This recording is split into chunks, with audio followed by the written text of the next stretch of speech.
এগুলো এক একটা ড্রেস যখন আমাকে চোখের সামনে আইয়ে তখন আমরা তো নিজের আর কন্ট্রোল করতে পারি না। 2018-19 সালের কথা মনে পড়ে যায় গা। আর তোমার কাছে তো এগুলো মাত্র দুধ ভাত, এগুলো তোমার কাছে আসলেই দুধ ভাত। আমরা তো পুরান প্লেয়ার, আমরা তো বুঝি। ভুল হয়েছে আমার আইডি কালেকশন দেয়।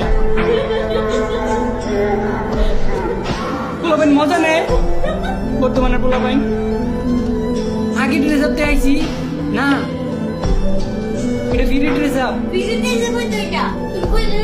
কিন্তু এই এক একটা পুরাতন ড্রেস আপ গান স্কিন এগুলা দেখে যে আমাকে কতটুক যে ভিতরে জায়গা আঘাত দেয় এটা তো ওগুলো বুঝাইতে পারবো না। আমাকে ফিলিংটা আমরা নিচেই জানি, আমাকে ভিতরে আছে।